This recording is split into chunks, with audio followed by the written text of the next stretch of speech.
Ayan, pinamili ko sa palengke. Yan ang lulutuin ko ngayon. Tahong at saka tuna.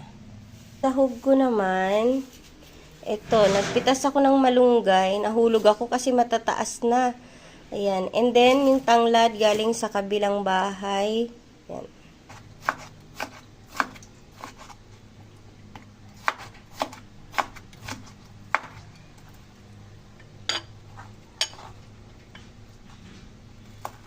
Luya.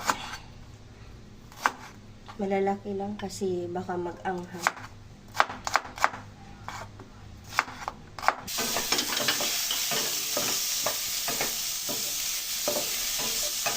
Isa ko muna yan sa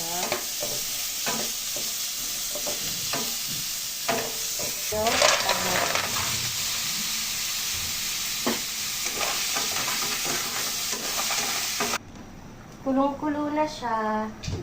Ilalagay ko ngayon yung tuna.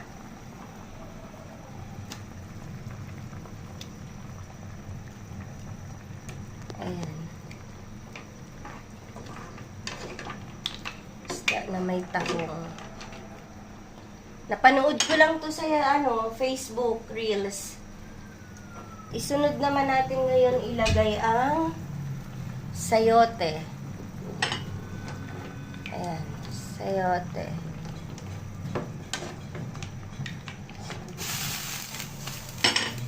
And then, malunggay. Ayan na, okay na to. Finish na. Ang sarap.